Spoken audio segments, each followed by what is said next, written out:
en la Universidad de Colima. También fortalecemos la educación. La formación docente es clave en la calidad educativa y en la transformación social. Jornadas académicas, del 9 al 19 de enero. Profesionalización docente, excelencia y vanguardia académica. Universidad de Colima. Pertinencia que transforma.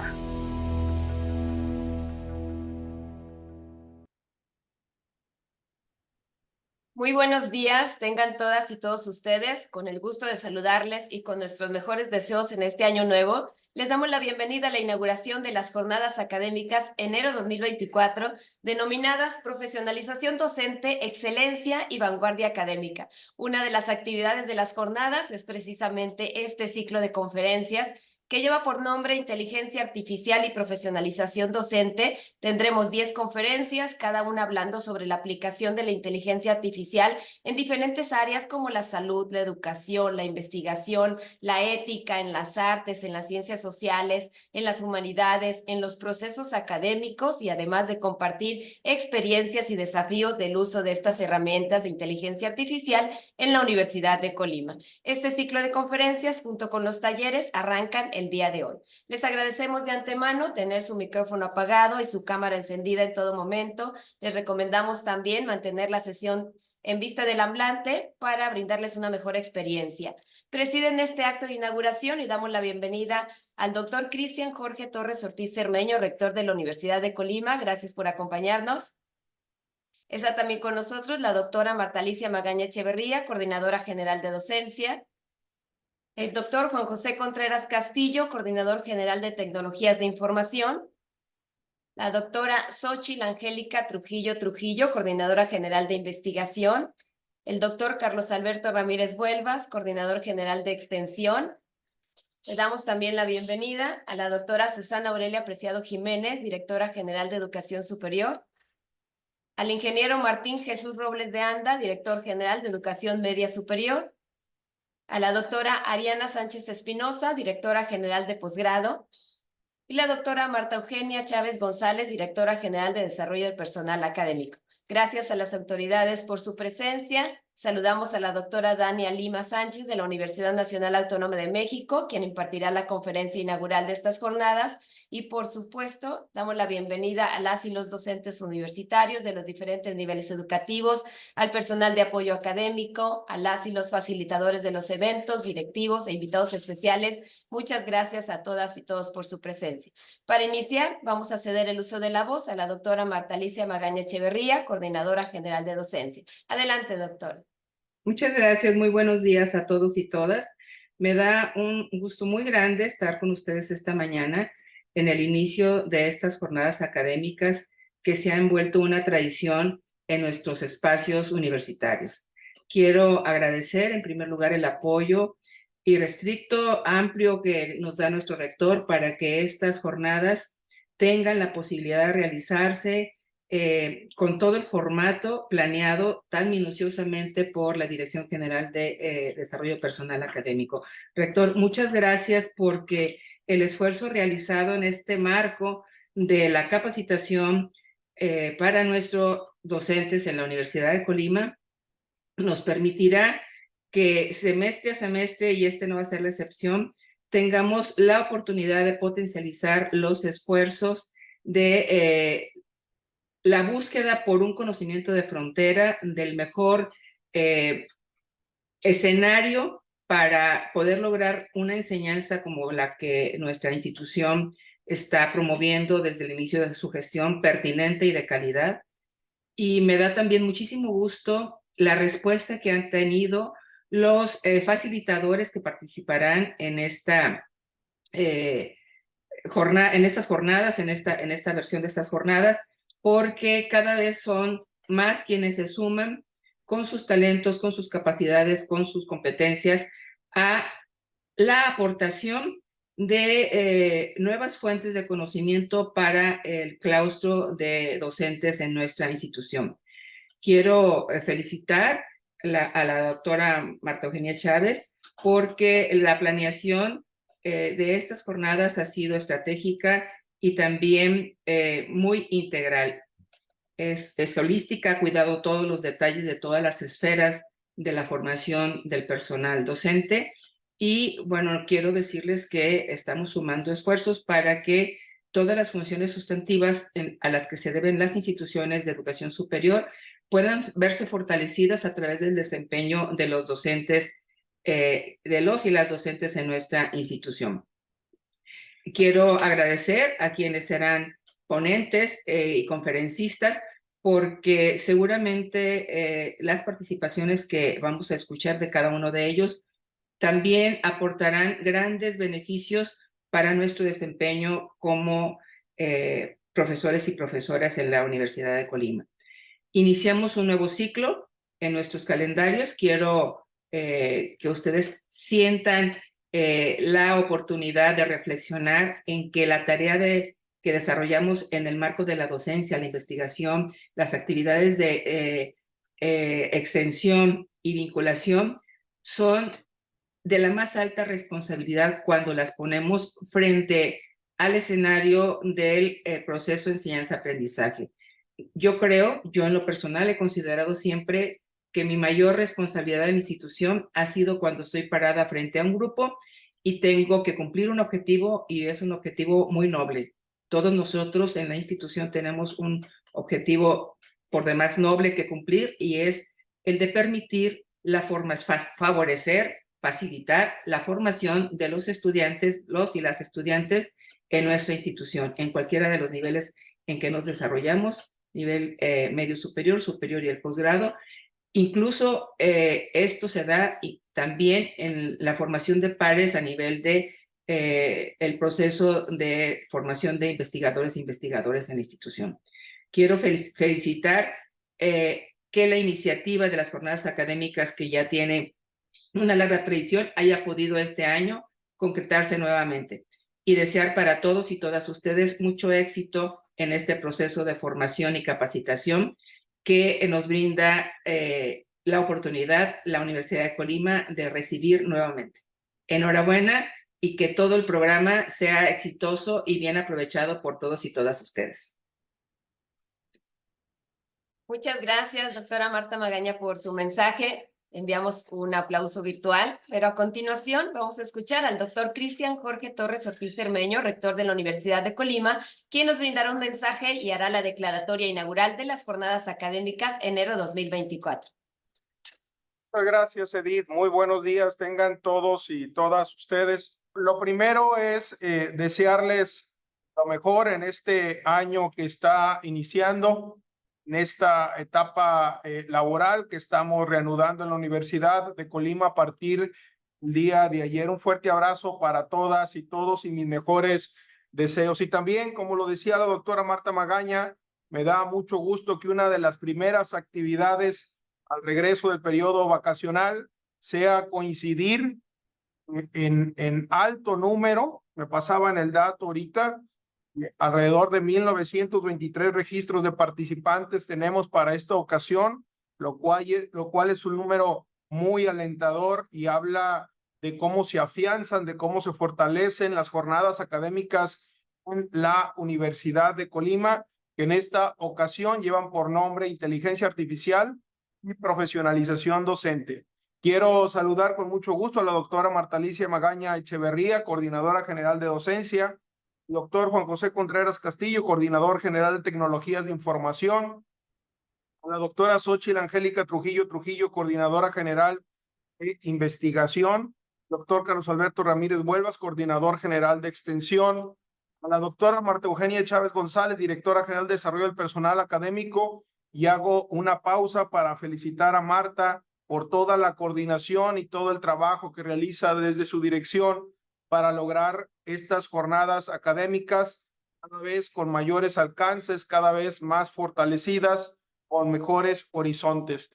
También saludo con mucho gusto a la doctora Susana Aurelia Preciado Jiménez, directora general de Educación Superior, el ingeniero Martín Jesús Robles de Anda, director general de Educación Media Superior, a la doctora Ariana Sánchez Espinosa, directora general de posgrado, por supuesto a todos los profesoras que se han inscrito para estas jornadas, a los instructores particularmente doctora Dania Lima Sánchez, un saludo y muchas gracias por atender la invitación de la Universidad de Colima como primer conferencista. También tendremos invitados de externos, ya referíamos de la UNAM, la doctora Dania, de la Autónoma de Chihuahua, de la Iberoamericana, de la UDG y de la Universidad Nacional de Córdoba, Argentina, entre otros.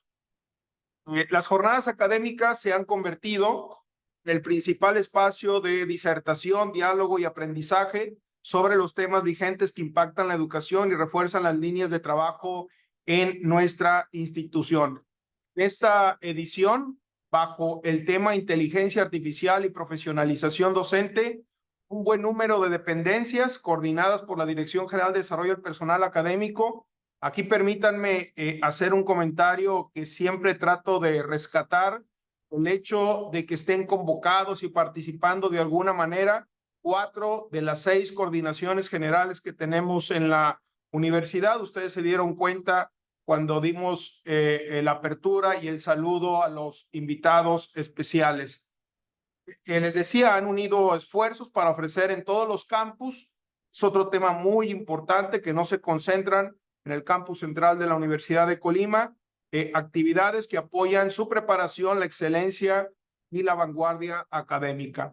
La variedad de opciones de actualización es amplia, por lo que esperamos que encuentren la más adecuada según sus expectativas y tiempos para cubrir sus requerimientos de capacitación. Como decía la doctora Marta Magaña muy bien, muy bien. De esta forma, estamos trabajando para transformar la práctica educativa a favor de nuestros estudiantes, siempre pensando en nuestros estudiantes, que nuestros profesores, nuestras profesoras estén lo mejor capacitados posibles y sobre todo con temas tan vigentes, con temas tan exigentes como es el tema de inteligencia artificial. Valoramos en todo lo que cabe su responsabilidad y el noble trabajo que día a día realizan en las aulas, lo que les invito a continuar con este compromiso y aprovechar la oportunidad de alcanzar mayores logros en lo personal como en lo profesional. Este entusiasmo y esta energía de inicio de año se mantenga. Busquemos nuevos aprendizajes que acompañen todo el ciclo escolar y que se cumplan todos los objetivos académicos de cada programa, de cada facultad y por ende de la Universidad de Colima. Si me permiten, pasaríamos a la declaratoria inaugural para ya darle el uso de la voz a la doctora Dania, y siendo las 9:17 el día martes 9 de enero de 2024, permito declarar inauguradas las jornadas académicas denominadas Inteligencia Artificial y Profesionalización Docente.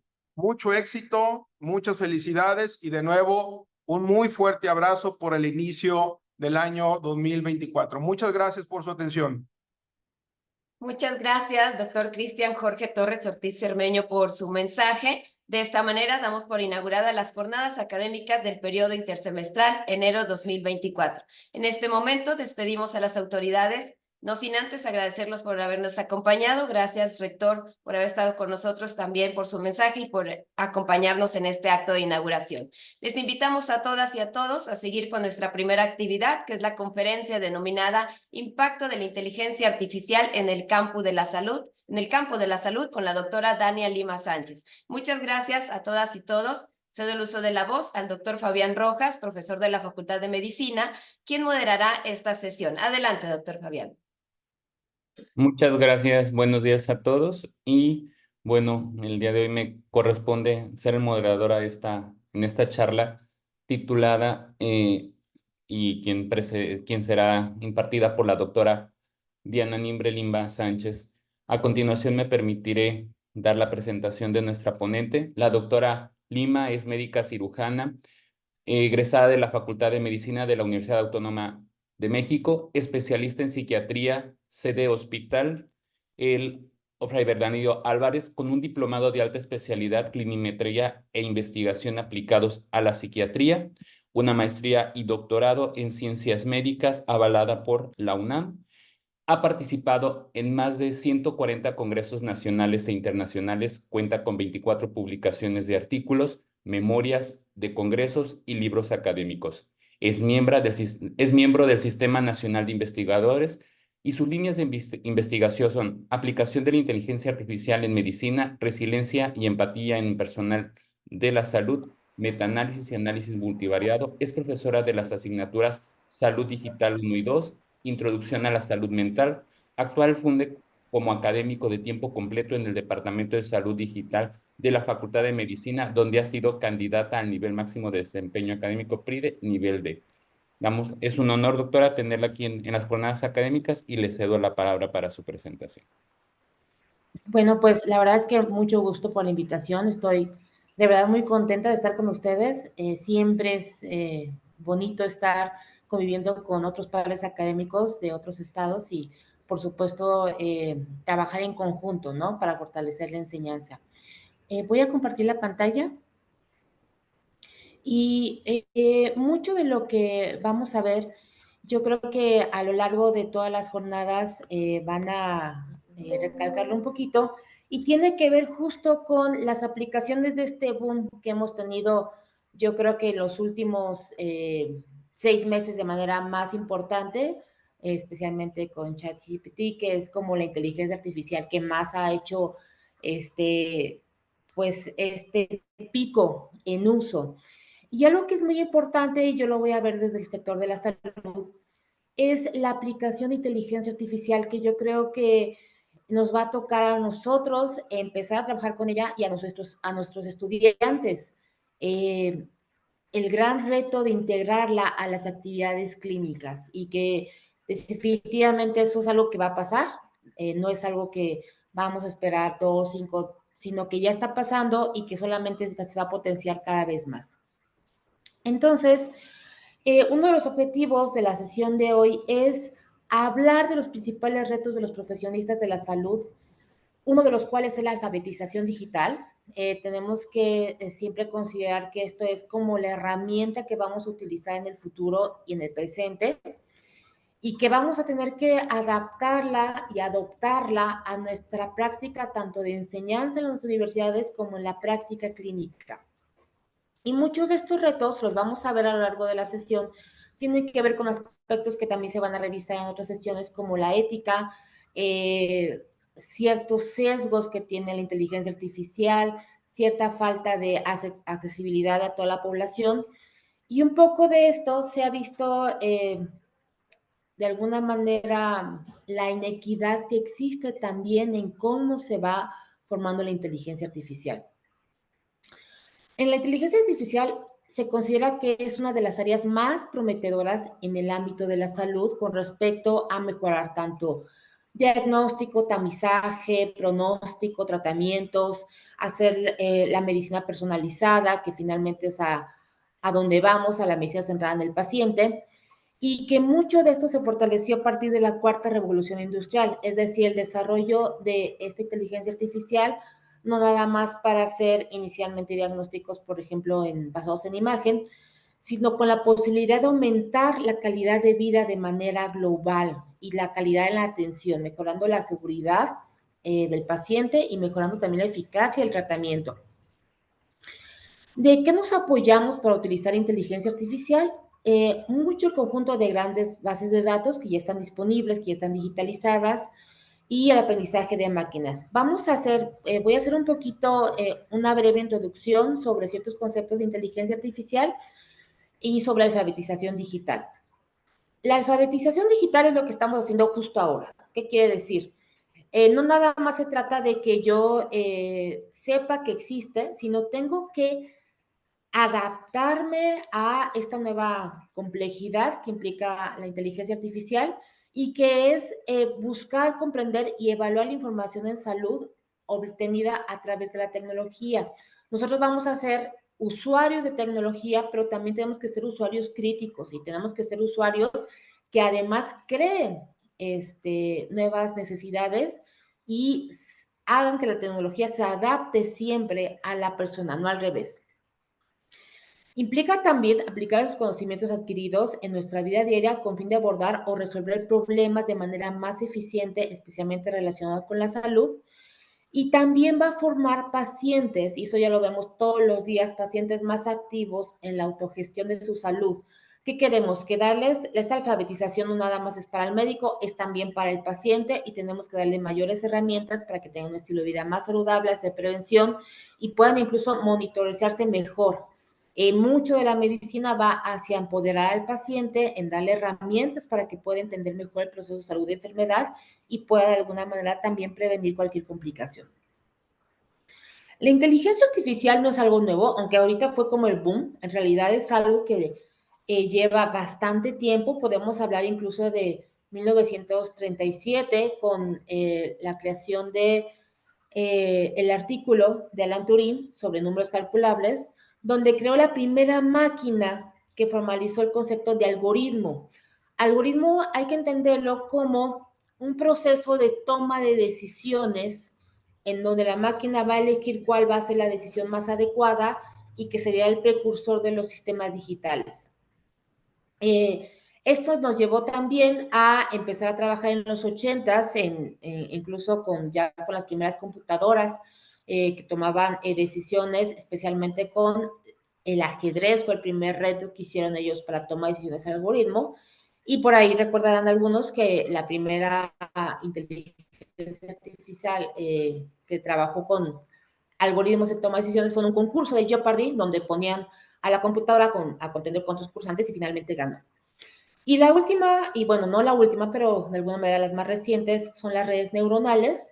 Y próximamente ya vamos a tener también el cómputo cuántico, que tiene que ver ya no con sistemas digitales de unos y ceros, sino que usan procesadores mucho más potentes y hablamos de una potencia enorme que nos va a hacer saltar a velocidades mucho más rápidas y que va a ser todo un reto para continuar manejando ese tipo de tecnología, pero que finalmente va a ocurrir.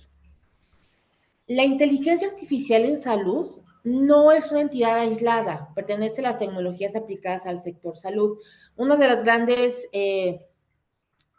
retos y también de alguna manera que también lo atrasó fue el COVID. El COVID nos dio esto, ¿no? De volver como cotidiano, conectarnos en línea, volver la tecnología parte de nuestras vidas, de nuestra comunicación de alguna manera, hacer telesalud, hacer telemedicina.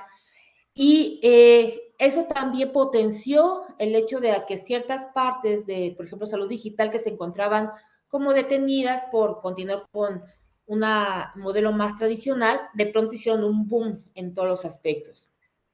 Y generalmente mucho de la inteligencia artificial hay que considerar que para analizar y procesar estos datos se requieren mucha información. Hablamos de millones de datos. La mayor parte de la inteligencia artificial que utilizamos ya se basa en inteligencia de aprendizaje profundo. Ahorita vamos a ver muy rápido las diferencias, pero tiene que ver con ser supervisada y no supervisada y el número de datos que se requiere para hacer cada uno de los análisis.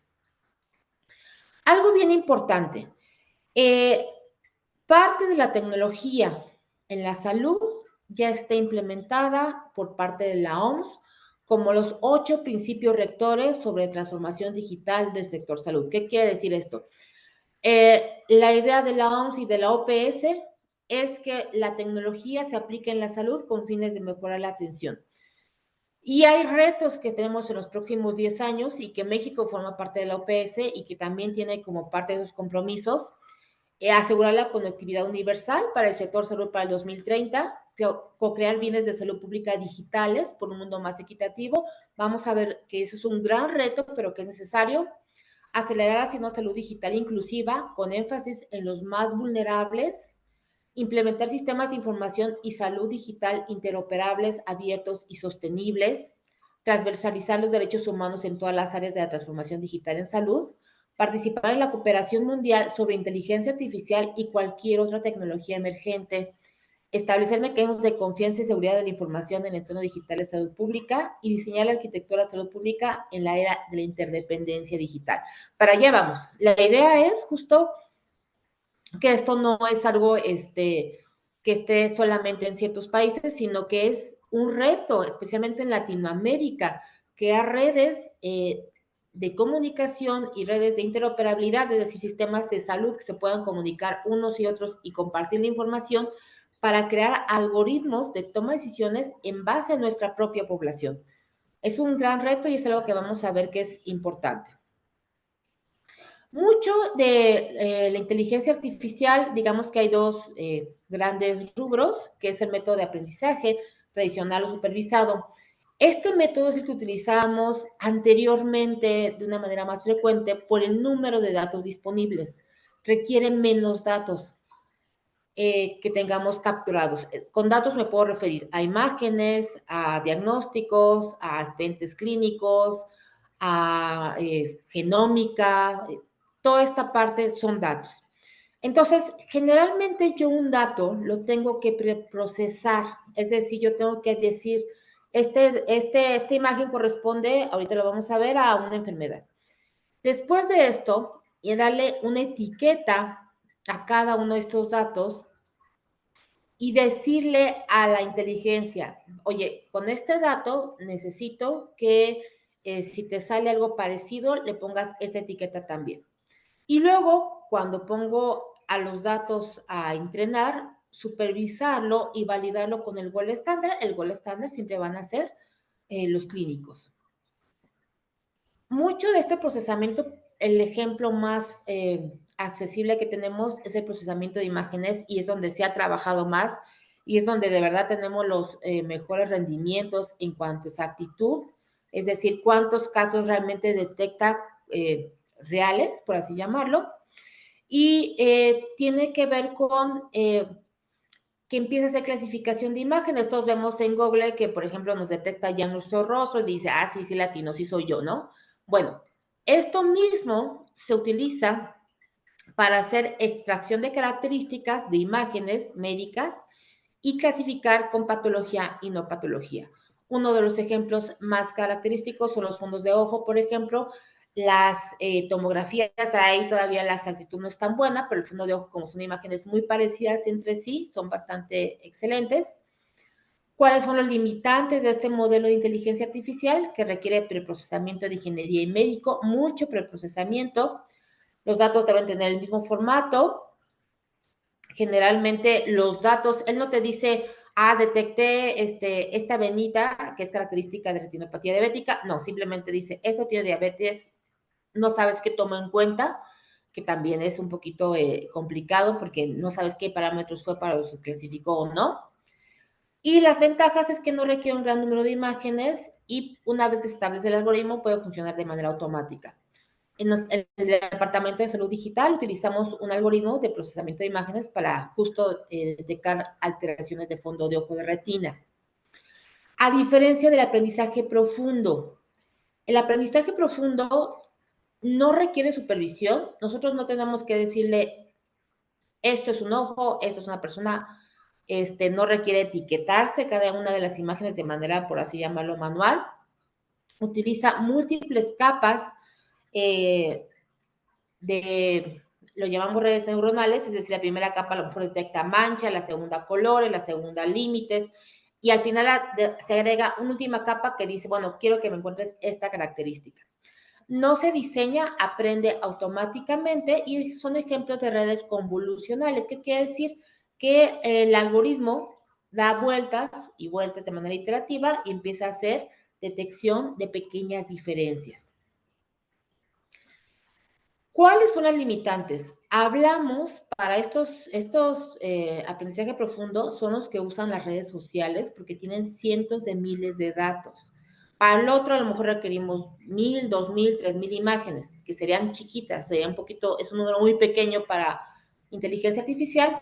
Para aprendizaje profundo estamos hablando de que requerimos cientos de miles.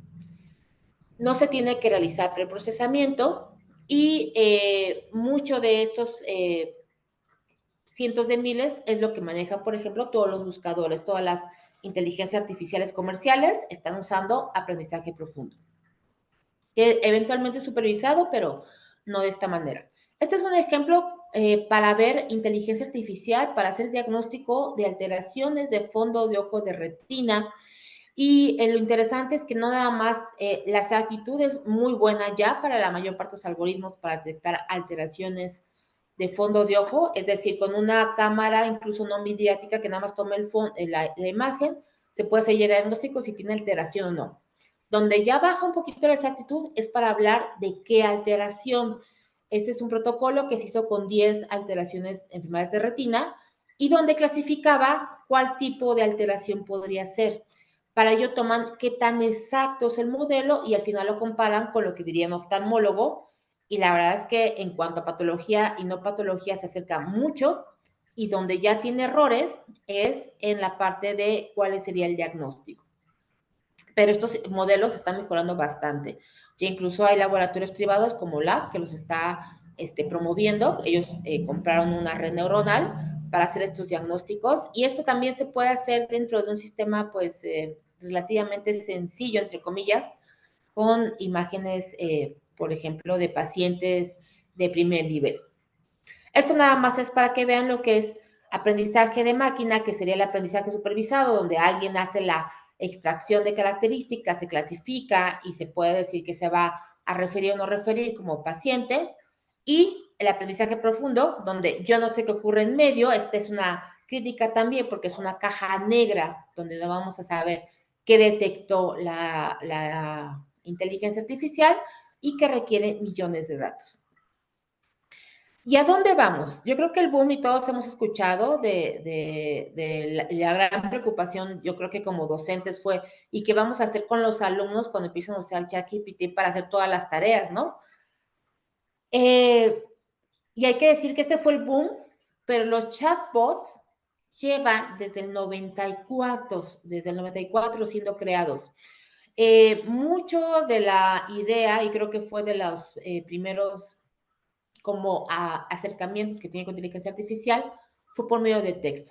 Porque el texto ya está capturado, es sencillo, lo tienes ahí en forma de datos, y es donde mayor avance se ha tenido por el número tan grande que hay del lenguaje. Entonces, el chatbot es un software que interactúa con los usuarios simulando una conversación humana. Puede ser a través de texto, puede ser a través de voz, incluso los de video también están muy avanzados. Y generalmente pueden mantener una conversación, ya como hemos visto, una conversación bastante fluida, bastante exacta, que incluso parece, entre comillas, empática. Para ello requieren un procesamiento del lenguaje natural. El lenguaje natural, a diferencia de la programación, lo que hace el lenguaje natural es que toma los textos así como lo decimos ahora. Incluso Zoom tiene un detector del lenguaje natural que nos dice, lo más importante de la práctica fue esto, en donde detecta lo que se dice, lo que se escribe, y lo analiza en base a correlaciones. Es muy importante. Los chatbots no entienden, y me refiero a no pueden entender ningún concepto abstracto. Lo único que son bases de datos correlacionales. Ellos sacan probabilidad de que después de esta palabra siga la siguiente. Y las respuestas de texto se basan en correlación de probabilidad. Es muy probable que lo que siga es esto, pero ellos no entienden ni una sola de las palabras. Para ellos solamente son probabilidades de que sea lo correcto, por así llamarlo. Y además se acumulan con los sistemas de aprendizaje, donde pueden ir modificando en base a tener sistemas abiertos conectados a Internet, por ejemplo, la información que recibe, e ir modificando ellos mismos errores. Cuando dice el chat, pues no te entendí, puedes preguntar de otra manera, él mismo se va corrigiendo y va a agregar, por ejemplo, a su vocabulario sinónimos de una palabra. Mucho de esto de pronto sorprende porque dicen, es que se ve muy natural o se ve muy humano, por así llamarlo. ¿Por qué? Porque tiene características que son similares a cómo pensamos. ¿Cuáles? La capacidad de recuperar información. Incluso si falla alguno de sus nodos de información, puede recuperar la información. Puede modificar rápidamente los datos almacenados a partir de la nueva información. Puede descubrir nuevas relaciones y tendencias en grandes bases de datos. Esta es la explicación de por qué de pronto me aparece en mi red social mira, acabas de buscar esto y de pronto a lo mejor ni siquiera lo busqué, nada más mencioné con el celular apagado y a los 2 días aparecen anuncios de lo que yo vi y dijo, estás buscando esta tendencia es la que creo que te va a llamar más la atención. Y también la capacidad de resolver problemas complejos para los cuales no se cuenta con la información, especialmente con problemas que requieren mucho manejo de datos. Otro aspecto que también mucho de inteligencia artificial, tanto para crear fármacos, para crear algoritmos genéticos, las tasas de saber qué gen está asociado a tal enfermedad, son manejo de datos muy grandes. Y finalmente, donde vamos a tener el mayor de los avances es, por ejemplo, en la epigenética, que tiene que ver no tanto con los genes, sino por qué yo desarrollo la enfermedad en base al ambiente. Como finalmente la epigenética maneja mucha información, también tiene algoritmos genéticos que nos pueden ser predictores de qué tanta probabilidad tenemos de desarrollar algo, ¿no? Sabiendo que la probabilidad de tener algo de manera segura sería 1, y finalmente sacan como estas tasas tanto de variabilidad como de probabilidad de tener alguna enfermedad. Y vamos a tener también los agentes inteligentes, que son programas de computadoras que automáticamente revisan enormes cantidades de datos y seleccionan y entregan la información más adecuada para el usuario. Sistemas como agentes inteligentes en medicina, uno de los más famosos fue Watson. Watson era un desarrollo de IBM que lo que hacía era dar sugerencia, por ejemplo, tanto para imágenes médicas como para tratamientos de oncología personalizados en base a ciertos criterios clínicos. Finalmente, el sistema es muy caro y eso hizo que una limitante es que realmente nunca llegó a sistemas públicos. Por ejemplo, en México, algunos hospitales privados lo tienen, pero también no son tan eficientes cuando hablamos de personalización. Además, vamos a tener realizar de una manera más rápida ciertas tareas y además es lo que, por ejemplo, ocurre cuando tenemos la cuenta de Google. Bueno, es un agente inteligente que ya nos va buscando preferencias en base a nuestro usuario, ¿no? Y los sistemas expertos, finalmente, son enfocados en solo ciertas áreas. Por ejemplo, los sistemas expertos que se utilizan para biología molecular, sistemas expertos que se utilizan para hacer diagnósticos de genómica, de proteogenómica, y ya hablando no de medicina, por ejemplo, sistemas expertos que se utilizan para hacer cálculos de naves espaciales, bueno, son solo que se dedican a esa área. Estos sistemas expertos pueden explicar su razonamiento o decisiones sugeridas, pueden mostrar un comportamiento, entre comillas, inteligentes, pueden obtener conclusiones de relaciones complejas, pueden proporcionar conocimientos acumulados y puede hacer frente a la incertidumbre. Estos sistemas expertos finalmente va a ser el boom que vamos a tener en medicina. Ya hay sistemas expertos en diagnóstico en base a síntomas, donde tenemos, todos hemos visto a lo mejor algún programita por ahí que nos dice qué enfermedad tienes según tus síntomas, un chatbot que le metes, tengo diarrea, tal, pues probablemente tengas esto, pero ve con un médico, ¿no? Esos ya son sistemas que se les mete mucha información que tiene que ver con, por ejemplo, semiología, síntomas y diagnóstico y hacen otra vez correlaciones. ¿Cuáles son las limitaciones que tenemos, pero que vamos a ir desarrollando? No se han usado de forma extensa, pueden ser difíciles de usar, están solo circunscritos a ciertos problemas y cuando tenemos conocimientos mixtos, ¿qué quiere decir? Pues en la parte clínica, por ejemplo, en la relación médico-paciente, hay cosas de personalidad del paciente que nos van a meter ruido. Bueno, ahí es como ya no va a funcionar. Y siempre está la posibilidad de error, ¿no? Que requiere supervisión. Ahora, en medicina, vamos a tener retos del sistema sanitario, especialmente en México. Todos sabemos el gran problema que tenemos con la escasez de personal sanitario, especialmente médicos especialistas. Más que escasez, yo creo que es una mala distribución, donde tenemos cierta población que no tiene acceso a personal sanitario ya de segundo nivel y primer nivel también. la necesidad de aumentar el gasto sanitario y que a veces tenemos políticas donde se restringe el gasto precisamente para tratar de hacerlo más eficiente. Hay una debilidad en los sistemas de vigilancia de salud pública. Desafortunadamente en México, aunque exista la tecnología, no tenemos el sistema de vigilancia ni interoperable, es decir, que tuviéramos todos los sistemas de salud de todos los estados teniendo el mismo sistema para que se pueda compartir información de primer, segundo y tercer nivel. Y que de pronto si llega un paciente que está en Colima y viene a la Ciudad de México y solo poner su CURP, diga, mira, ya tengo todo tu expediente de todo lo que te ha pasado. Eso, por supuesto, requiere sistemas de seguridad, ahorita lo vamos a ver, manejo ético de la información, pero es un gran problema que incluso dentro del mismo sistema de salud, el mismo IMSS, no tiene interoperabilidad de primer nivel a segundo nivel y ya no hablemos de tercer nivel. Ese es un gran problema. La infodemia, la gran cantidad de información que hay con respecto, por ejemplo, al COVID fue una gran demostración de infodemia, de demasiada información, imposible actualizarse todo el tiempo.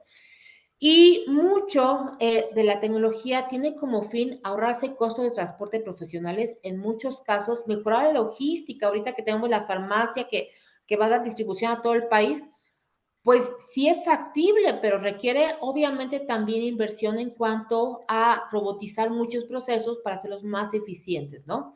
Sí se puede hacer, pero requería un poco más de inversión tecnológica. ¿Cuáles son los desafíos que tenemos?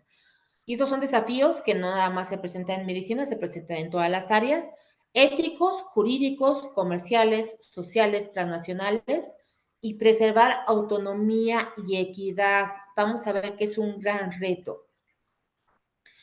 Pareciera que no, pero un desafío ético es el tamaño de datos que tenemos para nuestra población. Toda la inteligencia artificial se ha entrenado con población no mexicana, eso se los aseguro. ¿Qué quiere decir? Por ejemplo, TikTok es China, Facebook finalmente tiene mucha carga de Estados Unidos, todos los inteligencia artificial de chats se entrenaron en inglés, entonces en español no son tan buenos. Y cuando logramos entrenar en base a nuestra población, hay una especie de burbuja de fantasía donde digo, mira, voy a tomar datos de una población que tiene digitalizados sus datos. Pues resulta que esa población que está digitalizada está en grandes ciudades, tiene características muy homogéneas, tienen accesos a mayores recursos, tienen internet, tienen computadoras, tienen un montón de cosas que luego hay un montón de población que no lo tiene. Y yo pienso que mi modelo es muy bueno, pero únicamente porque está espejeando a la misma población sin tomar en cuenta a esa otra población heterogénea de la que no tenemos datos. Y ese es un dilema ético porque tendríamos que mejorar la accesibilidad de toda la población a la digitalización. Y entonces surge el segundo gran problema, que es la transparencia, en dónde vamos a guardar toda esa información, cómo vamos a etiquetarla y también cómo vamos a mantener la privacidad de toda la población y cómo vamos a hacer que esté disponible, pero a la vez que esté resguardada. Los modelos de aprendizaje automático no nos dicen cómo hacen el diagnóstico ni el algoritmo, son cajas negras, entonces no podemos saber qué datos se extraen. Se puede hacer de una manera muy compleja con tecnología inversa, que es finalmente tratar de encontrar cómo es el algoritmo el trabajo, pero hay que saber que es una caja negra que está ahí. También, si hacemos mal el preprocesamiento o la elección de datos, hablando de esto de la diversidad, ya el algoritmo no va a ser bueno. Si yo tomo, por ejemplo, población urbana y digo, la población urbana tiene estas características, entonces dale ese tratamiento y este diagnóstico va a ser más frecuente. Sí, pero te cambias a una población rural y va a ser totalmente diferente el cómo se presentan las patologías. Y luego entonces eso produce algo que se llama sobreajuste. ¿Qué quiere decir? Parece que el modelo es casi perfecto, diagnostica súper bien, pero no tiene que ver con el mundo real. Y eso finalmente puede ser una discrepancia entre la fuente de datos y puede introducir sesgos. Por ende, La ética y privacidad, la recopilación y el uso de datos es de las partes más importantes y más difíciles que vamos a tener en medicina. Ya sabemos el manejo de datos tan preciso que requiere los expedientes clínicos electrónicos. Ya si eso tiene dificultad para mantener la información confidencial, imaginen lo que es digitalizar y preservar. Y sí hay muchas maneras. Todos vemos que en el banco se supone que lo tienen súper resguardado, ¿no? Pero siempre puede haber fugas de información. Garantizar la precisión y confiabilidad de los algoritmos de la inteligencia artificial y la integración de la inteligencia artificial con la práctica médica tradicional, el acceso a la información sin sesgos. Y vamos a tener también algo que son tecnooptimismos y sus riesgos. ¿Qué quiere decir? De pronto estamos todos muy contentos porque la inteligencia artificial llama la atención y parece que es súper eficiente y que no hay errores en ella, ¿no? Pues resulta que si seguimos con esta tendencia de manejar la información únicamente con cierto tipo de poblaciones, lo que vamos a hacer es aumentar la brecha de inequidad y de accesibilidad, y vamos a tener población que tenga acceso a toda la tecnología para mejorar su calidad de vida, y vamos a tener población que vamos a aumentar más el hecho de que tengan menor calidad de vida, menor incluso sobrevida a ciertos padecimientos, simplemente por inaccesibilidad a la tecnología. Y también vamos a tener inferencias sesgadas y datos de baja calidad y no representativos. Y este es un reto muy importante, por eso tenemos que nosotros crear nuestros propios modelos y nuestras propias bases de datos. ¿Cuáles son los propósitos de la inteligencia artificial en salud? Tener autonomía para ciertos procesos, especialmente en situaciones complejas, mejorar la ejecución de las tareas en base a experiencia, que es decir, vaya mejorando el rendimiento, y para eso va de la mano con las actividades clínicas supervisadas por una persona, para hacer tamizaje, diagnóstico, tratamiento y pronóstico. Siempre hay que pensar un poquito como los prompts. Los prompts son las frases que yo le doy al chat para que me conteste lo que estoy buscando. Bueno, nosotros tenemos que volvernos expertos en entrenar a la inteligencia artificial para que tengamos mejores datos en nuestra práctica clínica. La idea es integración de los sistemas de asistencia y seguridad social, una precisión diagnóstica, personalización de la asistencia, seguimiento desde la perspectiva del paciente. Esto hablamos mucho de la medicina centrada en el paciente. Por ejemplo, en psiquiatría, que es uno de los ámbitos donde ha avanzado mucho, hay predicción, incluso en base a lo que ponen en redes sociales, y la verdad es que son muy, muy buenos para depresión, ansiedad, incluso ya se habla también de psicosis, en toda esta información que se busca, hacer farmacoepidemiología, es decir, fármacos centrados en los casos que se presenten por ciertas áreas, y eso se podría hacer algo muy predictivo que tenga muy buena exactitud para predecir, bueno, necesitamos este fármaco en este lugar. Y lo que se está trabajando también mucho son intervenciones, especialmente tanto de información en salud como lo que estamos trabajando nosotros es como intervenciones para mejorar resiliencia, por ejemplo, de estudiantes de medicina, pero basados en chatbots para tener disponibilidad y para tener una mayor cobertura a los estudiantes, por ejemplo. Y mucho de esto finalmente va a ser la aplicación de dispositivos médicos. Para obtener datos necesitamos tener textos que estén digitalizados. Lo importante de la inteligencia artificial es que no tienen que ser estructurados. Pueden ser historia clínica tal cual la hacemos en todas sus variantes, procesarlo con lenguaje natural, llevarlo de la mano con los registros médicos como imágenes, pruebas genéticas de laboratorio, integrar las actividades clínicas y con eso llevarlo con el aprendizaje automático para tener una mejor precisión diagnóstica y de exactitud. Y todo esto ya hoy es factible y viable. Entonces vamos a tener que, dependiendo de las aplicaciones en el ámbito clínico y de salud pública, podemos tener tanto diagnóstico, como ya les hablaban, sistemas expertos, machine learning, procesamiento de lenguaje natural. También podemos tener evaluación de riesgo y mortalidad, con todo este procesamiento de señales, incluso de conjunto de datos administrativos.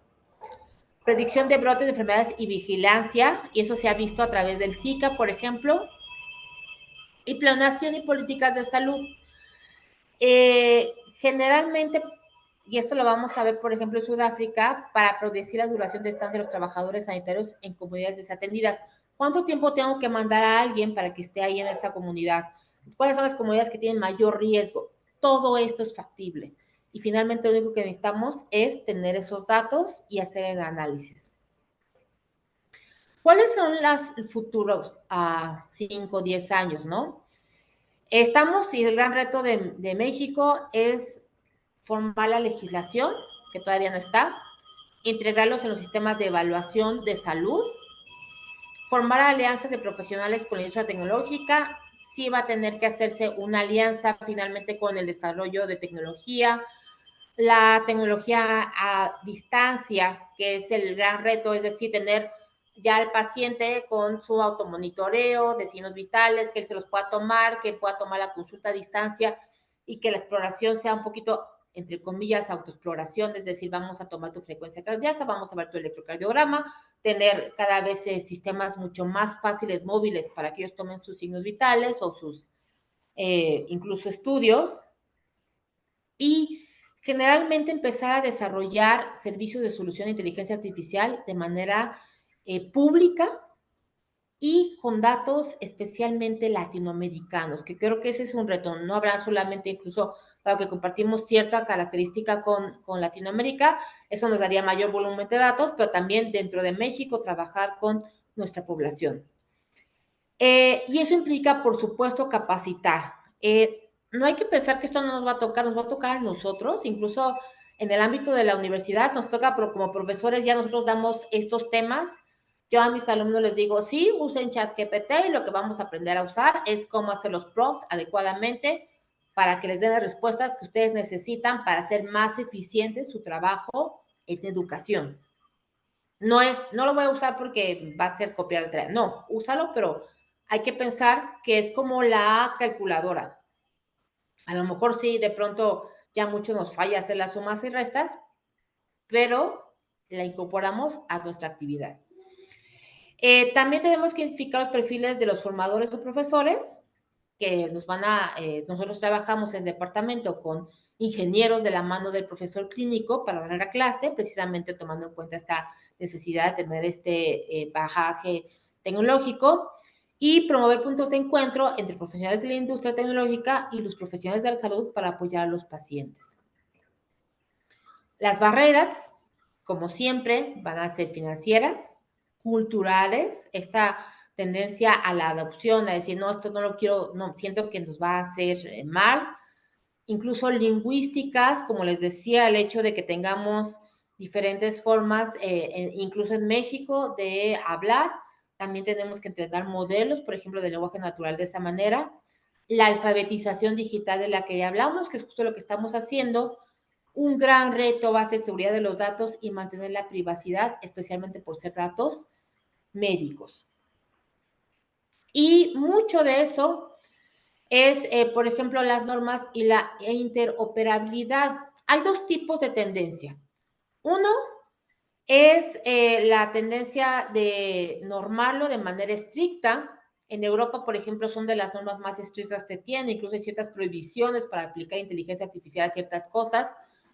En China no se sabe qué están haciendo, pero es de los lugares que tienen mayor alcance en aplicaciones de inteligencia artificial. Sus algoritmos están siendo muy exactos, pero precisamente porque el Estado es el que los está manejando y hay cierta discrecionalidad en cómo se usan los datos de la persona. Y generalmente la FDA de Estados Unidos es producto de bienestar general, como tratar de mejorar la población, pero de una manera un poco liberal en ese aspecto, ¿no? No hay muchas limitantes. Pero eso implica que no hay incentivos para intercambio de información, nadie vuelve toda su base de datos como algo propio que no sueltan, y luego cuesta mucho hacer intercambio de datos.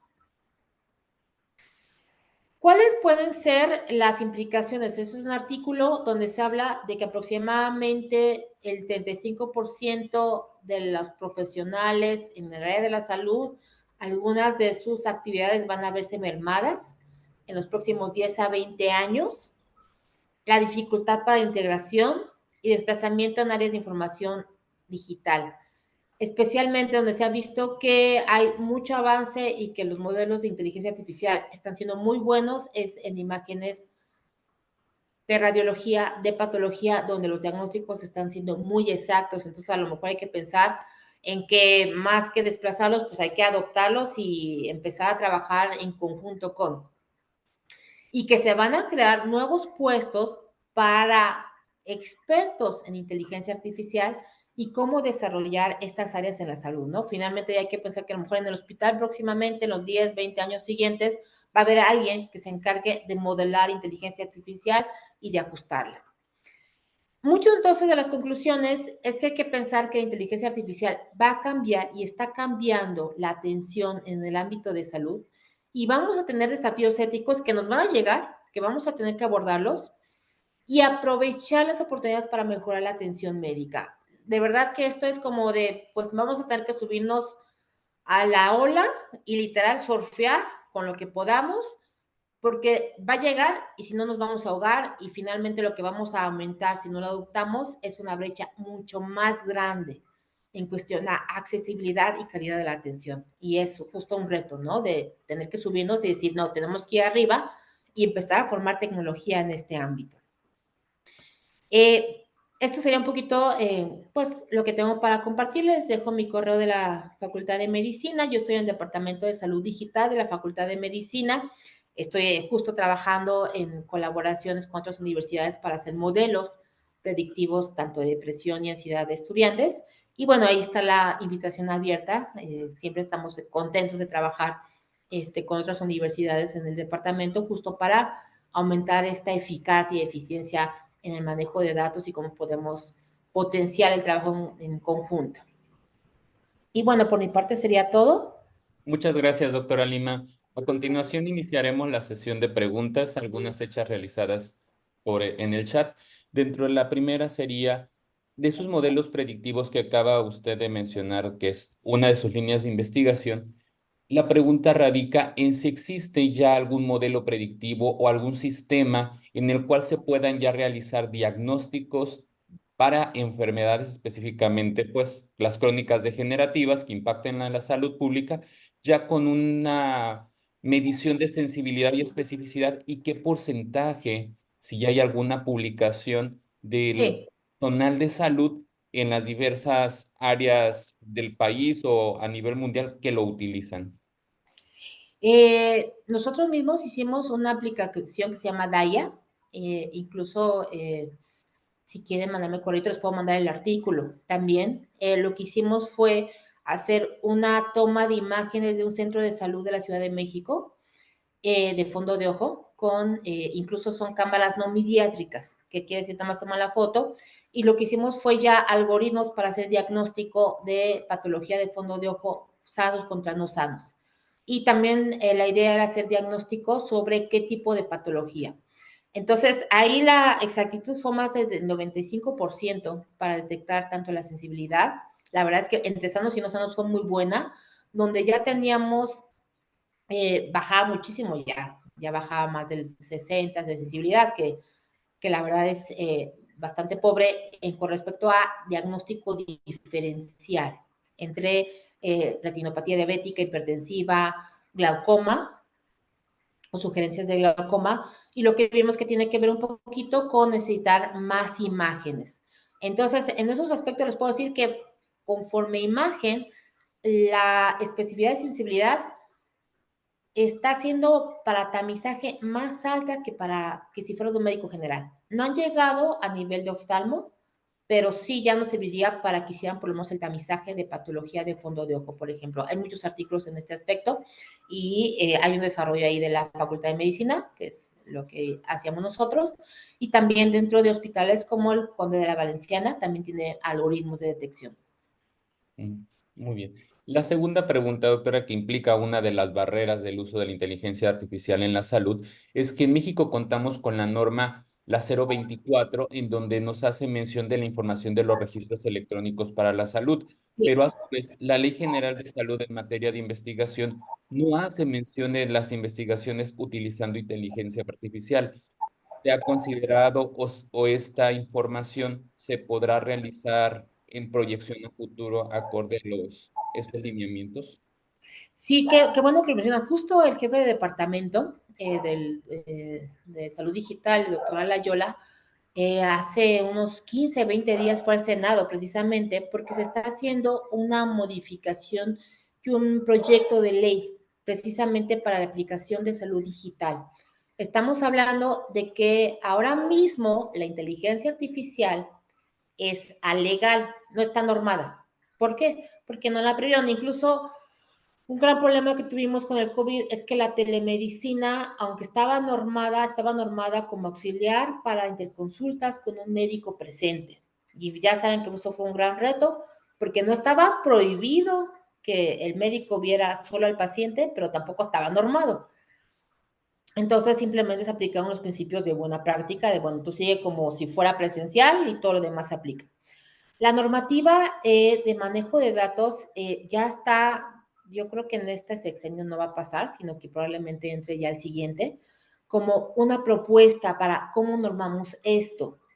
Ahora mismo no está ni prohibido, ni, por así llamarlo, legislado. Entonces, tenemos que considerarlo como parte de esa tecnología que se aplica en la salud y seguir las mismas lineamientos de ética de la Ley General de Salud que utilizaríamos para otra tecnología.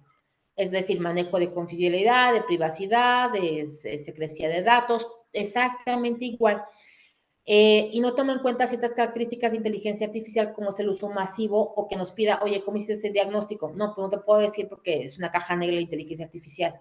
Entonces son limitantes que justo yo creo que pronto, a lo mejor en los próximos 2, 3 años, ya se estén normando. Pero ahora mismo no hay nada de que no se pueda utilizar y eso abre un espacio. Les decía que ya hay laboratorios privados que lo están usando y no hay normativa. Entonces también tenemos ahí un dilema ético, ¿no? Muy bien.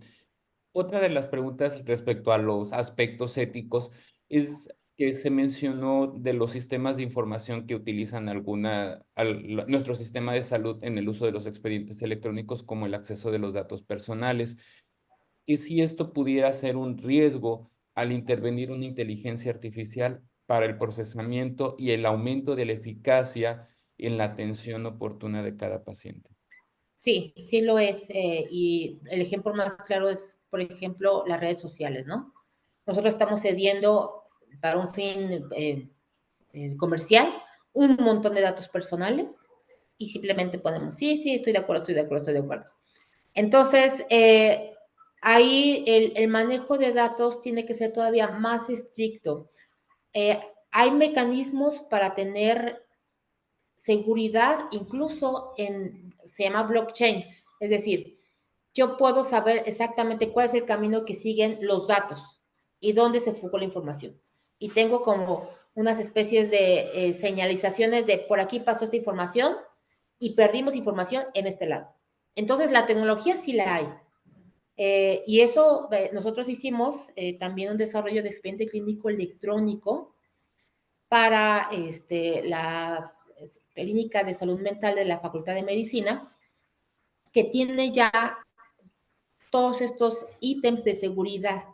Sí hay normativa para expediente clínico electrónico y sí hay normativa también internacional para registros de seguridad. Entonces hay que agregar el blockchain, hay que agregar el canal de seguridad, hay que agregar registros y eso literalmente sí se puede hacer.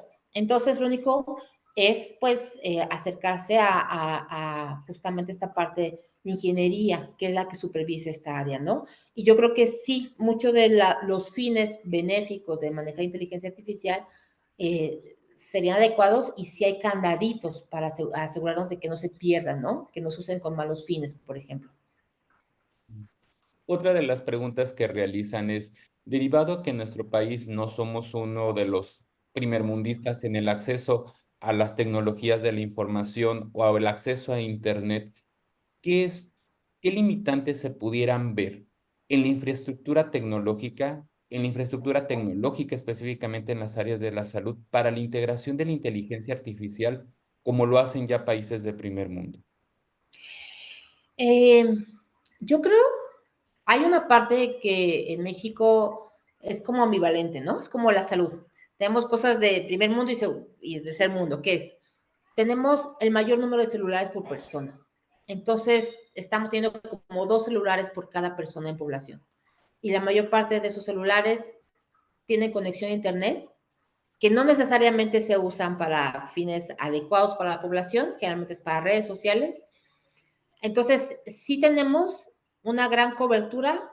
Hay ciertas áreas que, por supuesto, no tienen Internet, que ese es el reto, ¿no? Llevar esas áreas que es muy caro en el sentido de llevar toda la infraestructura para una población muy chiquitita. Pero ese es el reto, finalmente, de lograr conectividad. Y la otra es que la tecnología sí la hay en México. Lo que pasa es que precisamente, y esto es parte justo de lo que hacemos, ¿no? Hay que considerar que nosotros como médicos y como universidades sí estamos creando tecnología y aplicaciones de inteligencia artificial y que sí se están volviendo cada vez más accesibles. O sea, estamos ahí subiditos un poquito, apenas haciendo pininos, pero lo que tenemos que hacer es difusión de sí se está haciendo y sí podemos trabajar con tecnología, con algoritmos mexicanos y empezar solamente a hacer como una especie de redes de colaboración, precisamente para potenciar esto. ¿Cuál es el gran reto? Que esa red de colaboración universidad, tecnología, vaya de la mano con gobierno. ¿Por qué? Porque tenemos que meternos en nuestra Secretaría de Salud de todos los estados para decirles, oye, tienes que mejorar esta parte y no es tan caro, estás gastando más si no lo vuelves eficiente. Que eso yo creo que es donde nos hemos atorado un poquito, pero la tecnología existe, solamente hay que transversalizarla para todo el sector, ¿no? Muy bien, doctora. Y ya para finalizar, pues sabemos que desde el año pasado ChatGPT hizo una modificación en los contenidos y no por ende vamos a decir que es la mejor inteligencia artificial, como hace un momento usted lo mencionó. Pero el uso de los prompts y los plugins que han tenido acceso han podido inclusive empezar a mecanizar con ese lenguaje informático la manera del usuario en el pensamiento. En este caso, en el área de la salud, con el acceso ya incluso a las publicaciones, artículos Sí. indexados, con una base actualizada hasta el 2022. ¿Qué tanto podría ser el riesgo de un sesgo en la utilización de la inteligencia artificial y el erróneo diagnóstico que pudiera ser utilizado por personal de no área médica o incluso en los mismos estudiantes de medicina creando lagunas de conocimiento ahora utilizando inteligencia artificial?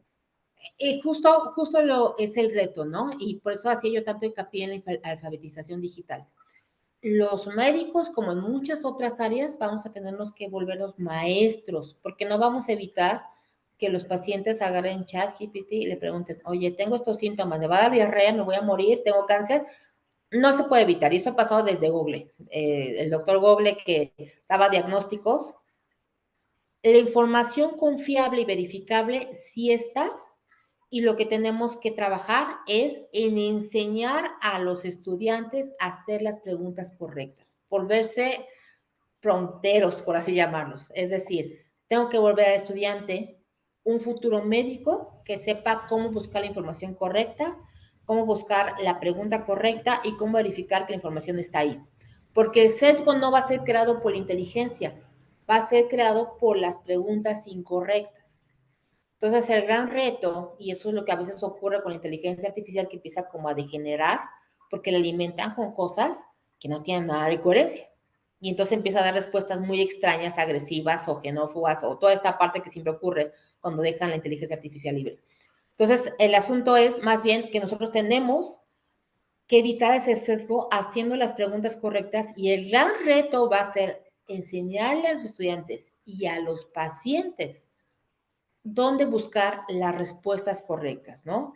Y mucho de esto tiene que ver con saber que la tecnología no desplaza al médico, así como no desplaza la radiografía al médico, no desplaza el ultrasonido al médico o el laboratorio. El paciente siempre va a requerir esa atención humana de relación médico-paciente. Eso no se puede desplazar.